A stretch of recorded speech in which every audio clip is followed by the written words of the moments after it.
Hello students, कैसे हैं सब। बेटा आज हम जो हमारा बिजनेस स्टैटिस्टिक्स का सेंटर टेंडेंसी का चैप्टर चल रहा था उसका हम मीडियन का ग्राफिकल लोकेशन कर रहे हैं कि मीडियन को ग्राफ के थ्रू कैसे लोकेट किया जा सकता है। तो जब भी बेटा ग्राफिकल लोकेशन ऑफ मीडियन की जाएगी तो उसको दो तरीके से कर सकते हैं हम। एक तो presenting data graphically in the form of less than और मोर देन ओजाइव्स, और presenting the graphical and drawing less than and more than ogives. जो ग्राफिकली रिप्रेजेंटेशन करते हैं हम मीडियन की उसको बोलते क्या है, ओजाइव या ओगिव बोलते हैं बेटा, OGIVE, ओजाइव्स बोलते हैं उनको हम।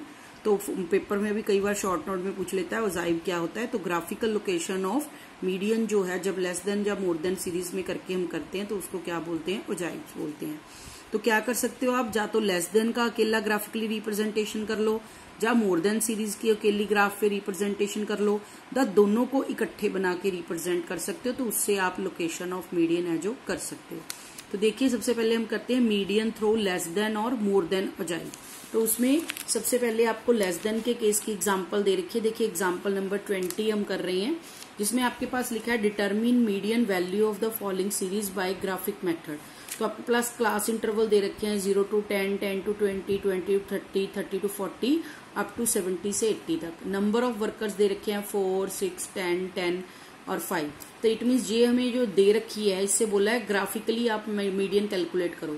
तो इसमें सबसे पहले तो हमें किस सीरीज में कन्वर्ट करना पड़ेगा, लेस देन या मोर देन में।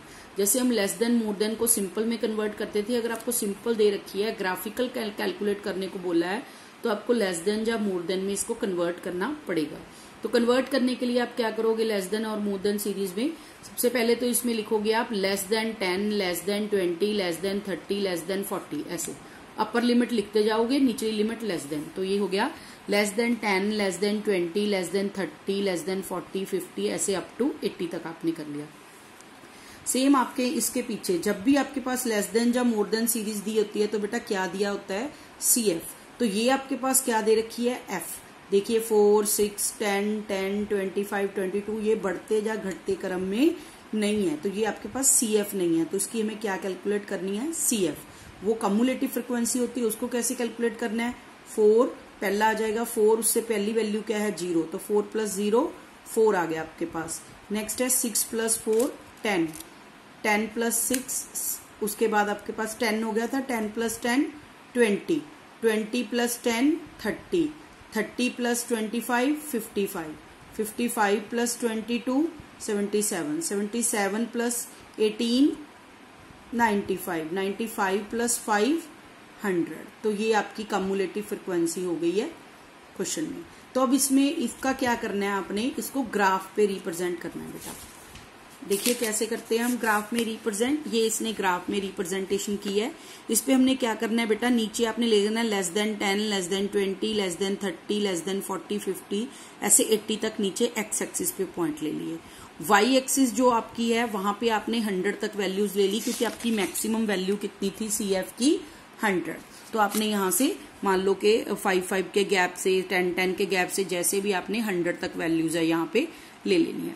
उसके बाद इसका हमने ग्राफ बना लेना है। देखिए आपकी फर्स्ट वैल्यू क्या है बेटा, लेस देन 10 जो है उसकी वैल्यू कितनी है 4, लेस देन 20 की कितनी है 10। तो इस तरह से हमें ग्राफ जैसे सिंपल बनाते हो, ये हो गया लेस देन 10, इसकी वैल्यू कितनी 4, यहाँ पॉइंट लगा लिया। उसके बाद लेस देन 20 की कितनी 10, वहां पॉइंट लगा लिया। ऐसे इन पे आपने पॉइंट्स मार्क करते जाने हैं और उसके बाद इसको क्या करना है, ये इनको सबको हमने ज्वाइन कर लेना है, एक लाइन आपके पास ड्रॉ हो जाएगी। उसके बाद आपने क्या करना है, आपकी n/2th आइटम, n/2th आइटम क्या है आपके पास, n कितनी है इस क्वेश्चन में 100, 100 डिवाइड बाय 2 करेंगे कितना आ गया 50th। तो यहाँ पे जो 50th आइटम है आपकी, उससे आपने एक स्ट्रेट लाइन है जो खींचनी है इस लाइन के ऊपर, जो इसको टच करे। यहाँ पे इसको जहां वो कट करेगी उससे हम इसको नीचे एक्स एक्सिस पे लेके जाएंगे। तो ये जो वैल्यू आपके पास है बेटा, this is the value of median. ये आपके पास मीडियन है जो निकल के आया। ठीक है जी, ग्राफिकल रिप्रेजेंटेशन कर लेनी है उस लेस देन सीरी की।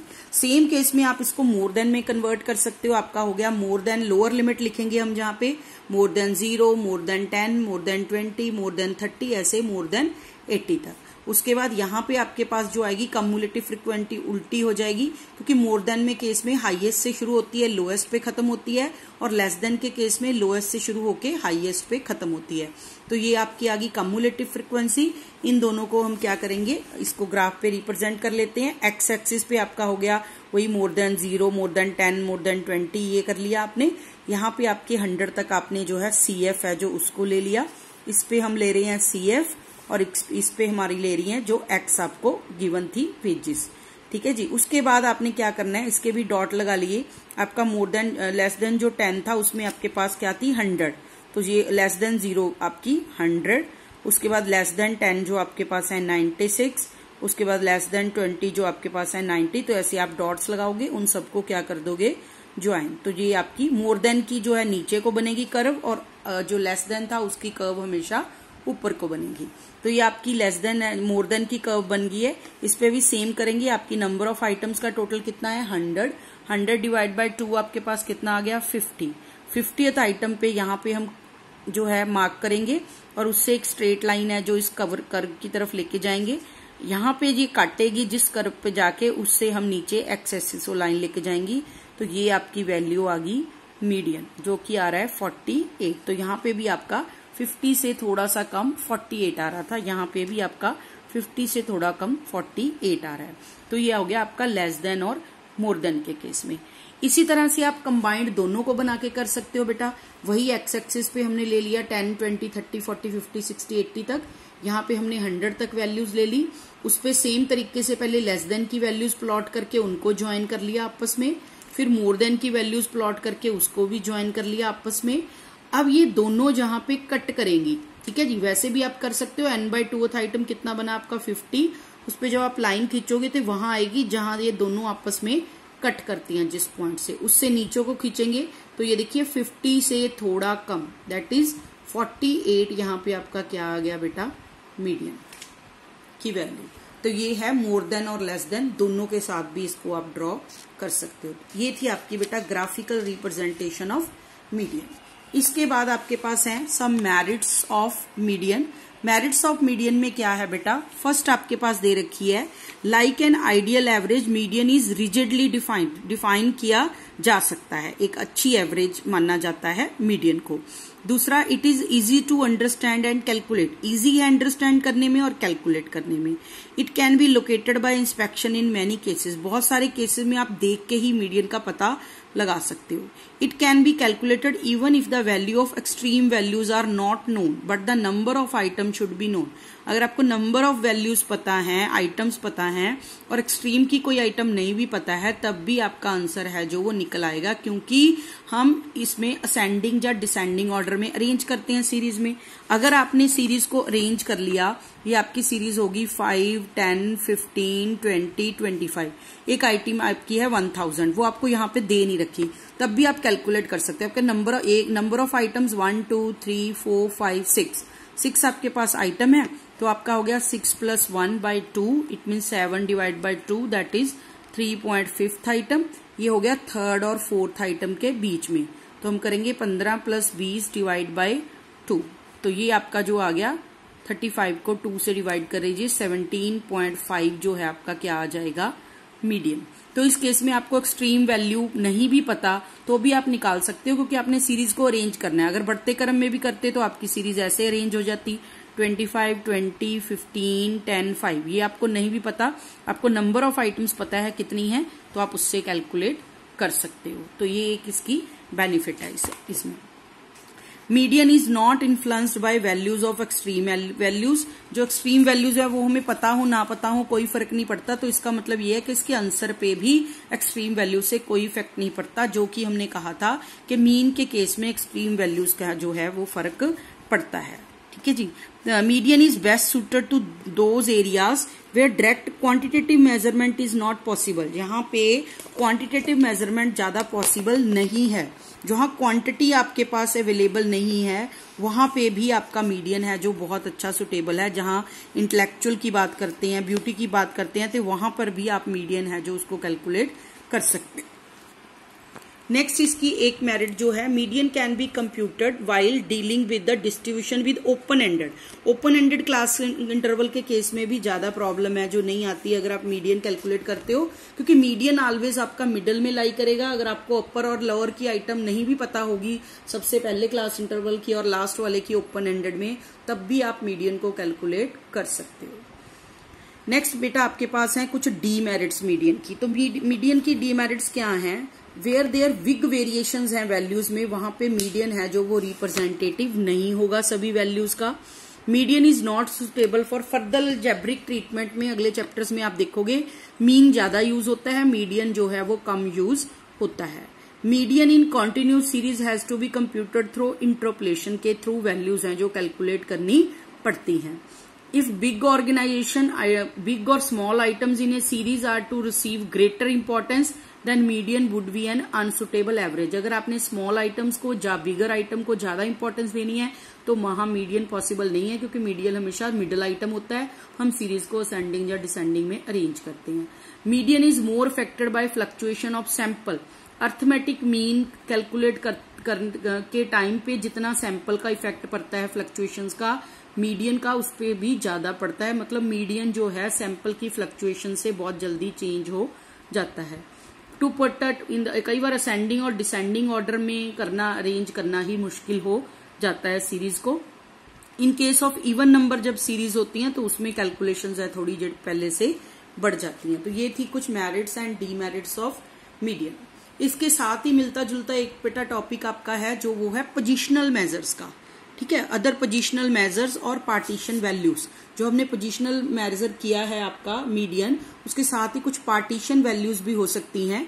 जैसे हमने कहा था median is a value which split the series into 2 equal part. तो हमने कहा था मीडियन कितने पार्ट्स में डिवाइड करता है सीरीज को?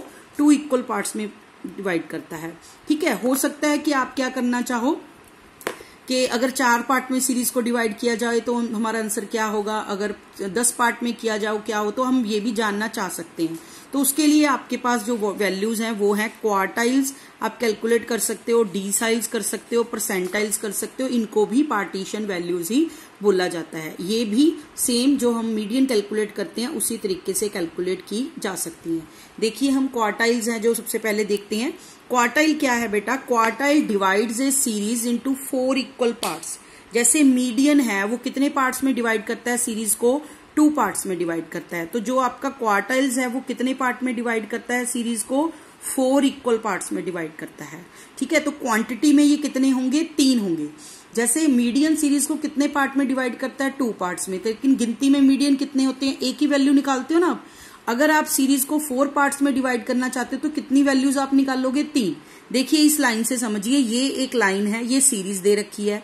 अगर हमने सीरीज को 4 पार्ट में डिवाइड करना है तो आप कितने निशान लगाओगे बेटा? 1 2 3। 3 निशान लगाए तो आपके कितने पार्ट बन गए? 1 2 3 4।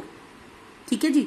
अगर आप मीडियन का केस करो तो आप एक ही निशान लगाओगे और सीरीज 2 पार्ट में डिवाइड हो जाती है। तो उसको काउंटिंग में मीडियन कितना हुआ? 1। जब आप क्वार्टाइल को 4 पार्ट्स में डिवाइड कर रहे हो सीरीज को, तो आपके गिनती में क्वार्टाइल कितने होंगे? 1 2 3। और सीरीज पार्ट में कितनी डिवाइड हो जाएगी? 1 2 3 4। तो जितने भी क्वार्टाइल्स में डिवाइड करना है आपने, जितने में सीरीज को, उसमें गिनती में 1 कम होंगे। तो आप देखिए इसका फॉर्मूला इंडिविजुअल और डिस्क्रीट सीरीज का, Q1 is equal to size of the n+1/4 item. तो आप याद करो मीडियन का फॉर्मूला n+1 डिवाइड बाय 2। कितने पार्ट्स में डिवाइड करता है मीडियन? 2 में। क्वार्टाइल कितने पार्ट में डिवाइड करता है? 4 में। तो हमने कितने से डिवाइड कर दिया? 4 में। फॉर्मूले में और कोई चेंज नहीं आई। ठीक है जी। कॉन्टिन्यूस सीरीज में हम क्या करते हैं? n/2 आइटम, क्योंकि 2 पार्ट में डिवाइड करता है। यहां हम कितना कर रहे हैं? n/4 आइटम, क्योंकि क्वार्टाइल कितने पार्ट्स में डिवाइड करता है? 4 पार्ट में। सिर्फ इतनी चेंज आनी है फॉर्मूले में। वहां काउंटिंग में हमारे पास मीडियन एक ही होता था तो हमें एक ही वैल्यू कैलकुलेट करनी है। यहां कितनी वैल्यूज कैलकुलेट करेंगे? 3।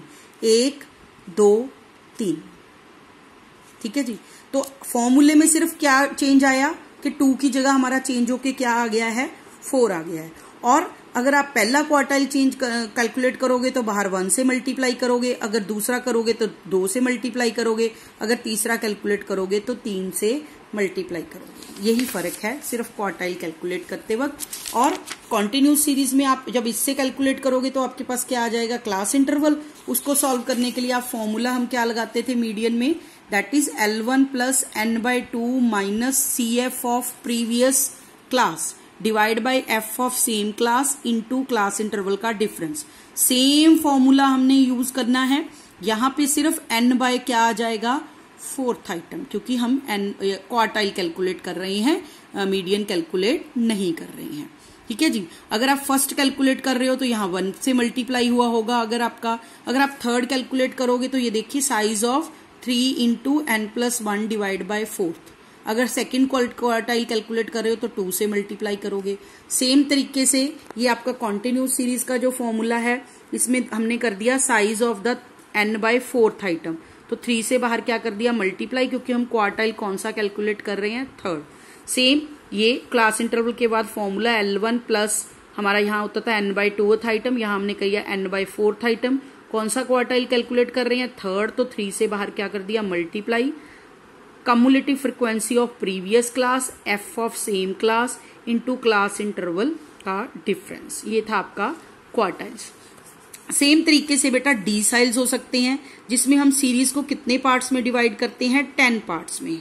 ठीक है, तो काउंटिंग में कितने होंगे, 9, क्योंकि एक लाइन को आपने 10 भागों में बांटना है तो आपको 9 निशान लगाने पड़ेंगे। ये 1 से लेके 9 तक निशान लगाए हैं, तो सीरीज जो आपकी है वो 10 पार्ट्स में डिवाइड हो गई है। तो ये D1 से लेके D9 तक होते हैं आपके डीसाइल्स। फॉर्मूला सेम रहेगा बेटा, मीडियन वाला n+1 डिवाइड बाय 2 करते थे, यहां करेंगे 10।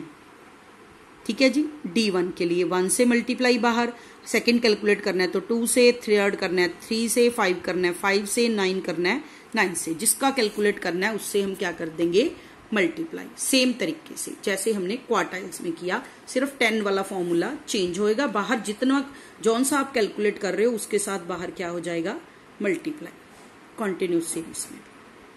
उसके बाद आपके पास है परसेंटाइल्स। परसेंटाइल्स भी जो है वो सीरीज को कितने पार्ट में डिवाइड करते हैं, 100 पार्ट्स में। एक सीरीज को आपने 100 भागों में बांटना है तो काउंटिंग में वो कितने होंगे बेटा, 99। तो परसेंटाइल्स जो है वो P1 से लेके P99 तक होते हैं, P1, P2, P3 ऐसे लेके P99 तक होते हैं आपके बेटा परसेंटाइल्स। ठीक है जी। यहाँ पर हम 99 निशान लगाएंगे तो सीरीज है जो वो कितनों में डिवाइड हो जाएगी, 100 पार्ट्स में डिवाइड हो जाएगी। Same formula P1 is equal to size of the n+1 divide by 2 करते थे, यहां हम करेंगे 100 आइटम से। अगर 50th कैलकुलेट करना है बाहर, 50 से मल्टीप्लाई 80 नंबर करना है तो 80 से, 70 करना है 70 से, 99 कैलकुलेट करना है तो 99 से। मतलब सारे फॉर्मूले में 2 चेंजेस, एक तो जौन सा कैलकुलेट करना है उससे मल्टीप्लाई, और नीचे डिवाइड बाय जितने पार्ट्स में वो डिवाइड करता है। अगर क्वार्टाइल है तो 4 से, परसेंटाइल है तो 100 से, अगर डीसाइल है तो 10 से डिवाइड करेगा। तो ये थे बेटा आपकी partition values, quartiles, deciles and percentiles. इनको भी आप कैलकुलेट है जो कर सकते हो। इसके बाद बेटा मिलते हैं नेक्स्ट वीडियो।